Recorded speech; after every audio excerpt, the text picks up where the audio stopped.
뭐 이제 시댁 식구들도 오히려 나를 더 남처럼 대하고 서로 이제 이렇게 사이도 안 좋아진 것 같은데 굳이 내가 가야 돼? 좀 안 갔으면 좋겠어 라고 이야기를 꺼냈는데요. 그 이야기를 듣자마자 남편분이 내가 어디까지 맞춰줘야 돼? 뭐 당신이 그렇게 우리 엄마랑 힘들다고 해가지고 명절에 하룻밤도 안 자고 오고 그냥 당일치 갔다 오는데 자식들 놀이도 안 하겠다는 거야?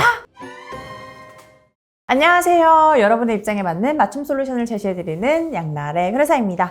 여러분 또 그런 이야기 많이 들어보셨죠? 명절이 지나면은 이혼 전문 변호사는 성숙이다 이런 이야기 많이 들어보셨을 텐데요. 저도 그런 질문 많이 받거든요. 명절 지나면 그렇게 이혼을 많이 하나요? 이렇게들 말씀을 하시는데요. 사실 명절 자체가 이혼의 원인이 된다기보다는 그동안 참고 살았던 것들이 명절에 가족들과 함께 부딪히고 있는 시간이 길어지면서 팡 터지는 계기가 되어서 명절 이후에 이혼 관련 상담이 느는 것은 맞습니다. 제가 오늘 이 이야기를 해드린 이유, 오늘 사연도 이 명절과 관련된 이야기입니다. 어떤 내용일지 바로 시작해 보도록 하겠습니다. 네, 우리 사연자분은요, 결혼한 지 6년 차가 된 아내분이십니다. 우리 사연자분은 단도직입적으로 다가오는 설 시댁에 가지 않겠다고 이야기했다가 이혼을 하게 생겼습니다. 이렇게 사연을 보내주셨는데요. 우리 부부 사이를 들여다보면 이런 사연이 있습니다.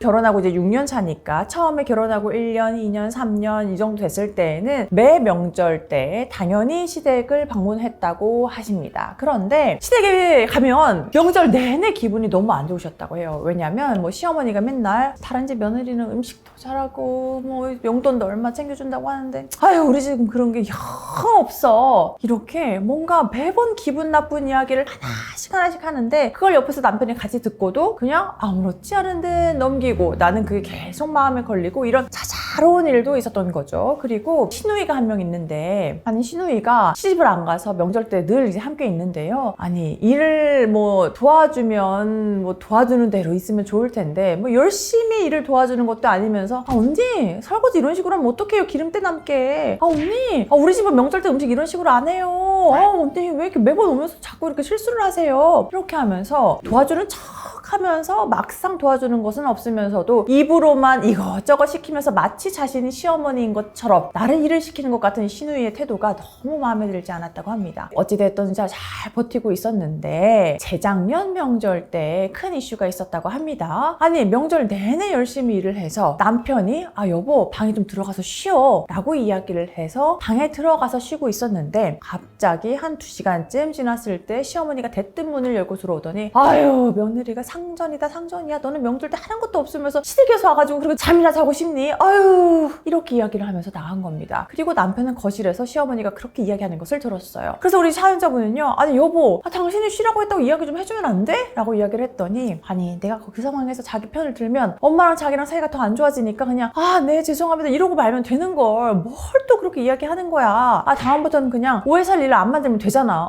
안 그래? 이렇게 이야기를 한 겁니다. 그 사건을 계기로 그동안 쌓아왔던 것들이 빵 터진 아내분은 이제 남편분하고 대화한 끝에 명절에도 최소한으로만 하자는 이야기를 하게 됐습니다. 그래서 예전에는 뭐 명절에 2박 3일 이렇게 오고 가고 했다면 당일치구로 얼굴 한번 비추고 오고 이런 식으로 하는 것 말이죠. 남편분도 처음에는 왜 그렇게까지 해야 되냐고 이야기를 했지만 당신이 그렇게까지 스트레스 받는 거 알겠다. 그러면은 당일치기로 하든지 알아서 해. 이렇게 한 거죠. 그래서 말 그대로 이제 사연자분은 재작년 추석 연휴가 지난 이후에는 명절 때 당일치기를 하고 오고 시댁에서 잠을 자고 오거나 이러진 않았다고 합니다. 그런데 남편분이 우리 친정과는 갈등이 있었던 것은 아니기 때문에 명절에 친정에 가서는 뭐 1박 2일 시간을 보내고 오고 이렇게 했던 것이죠. 그래서 또 올해 설 명절 연휴가 돌아오지 않겠습니까? 그래서 우리 아내분이 남편분한테 아니 어차피 이렇게 가가지고 당일치기로 있다 오고 뭐 이제 시댁 식구들도 오히려 나를 더 남처럼 대하고 서로 이제 이렇게 사이도 안 좋아진 것 같은데 굳이 내가 가야 돼? 좀 안 갔으면 좋겠어 라고 이야기를 꺼냈는데요. 그 이야기를 듣자마자 남편분이 극대노를 하면서 이야기를 하셨다고 합니다. 내가 어디까지 맞춰줘야 돼? 뭐 당신이 그렇게 우리 엄마랑 힘들다고 해가지고 명절에 하룻밤도 안 자고 오고 그냥 당일치 갔다 오는데 자식들 놀이도 안 하겠다는 거야? 뭐 이렇게 이야기를 하면서 이렇게까지 뭐 시어머니 이야기만 하면 경기를 일으키는 당신이랑 나도 못 살겠다. 뭐 명절에 우리 그 잠깐 보는 것도 보기 싫다고 하면 이혼해! 라고 이야기를 하면서 남편이 집을 나갔다고 합니다. 그래서 지금 며칠째 집에 들어오지 않고 시댁에 있는 상황이라고 합니다. 그래서 우리 사연자분이요 남편도 내가 시어머니한테 시달린다는 것을 알았고 왔고, 그래서 명절 때 가서 당일치기로 있다가 오고 이런 걸 양해를 했고, 힘들어서 이번 명절에만 시댁에 가지 않겠다고 한 건데 이렇게까지 남편이 날뛰는 이유를 모르겠다. 이게 진짜 남편 말대로 이혼 사유가 될 수 있는 것인지 궁금하다고 사연 보내주셨습니다. 네, 제가 우리 사연자분의 사연을 소개해드렸는데요. 아유, 명절 때 가족들이 붙어있고, 며느리로서의 도리, 자식으로서의 도리, 이런 도리를 하나하나 챙기려다 보면은, 현실적으로 힘든 부분이 있는 것은 이해를 합니다.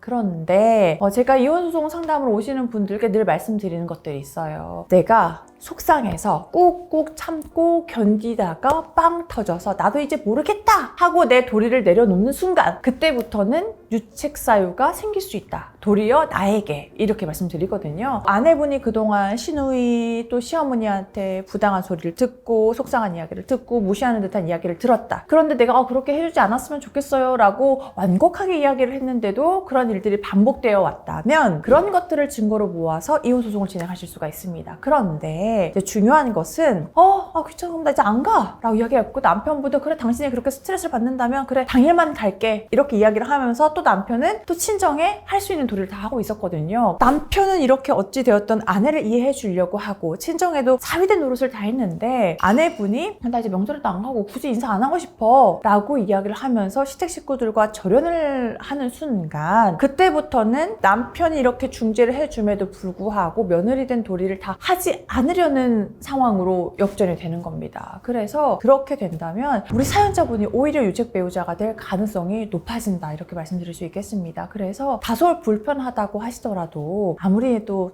시부모님이 가족까지 대해준다고 하더라도 불편한 것은 있을 수밖에 없어요. 그런 것들을 꾹꾹 참고 최소한으로 내가 할 수 있는 도리를 해가면서 생활하시는 것이 나중에 있을 이혼을 대비해서도 내가 나의 흠을 만들지 않는 것이 된다, 이렇게 생각해 주시면 좋을 것 같습니다. 그래서 정리를 하자면, 내가 시댁에 가지 않고 그럼 당신 혼자 가, 나는 이제 앞으로 절연할 거야, 이렇게 이야기하는 것은 우리 아내분한테 악영향을 미칠 수 있다. 그래서 오히려 불리해지는 상황이 되는 것이 맞으니 지금이라도 남편분과 관계를 좀 잘 원만히 해소하셔가지고 시댁 식구들과 관계를 회복할 수 있도록 노력하시는 게 좋겠습니다. 네, 제가 이렇게 여러분께 사연 소개해드렸는데요.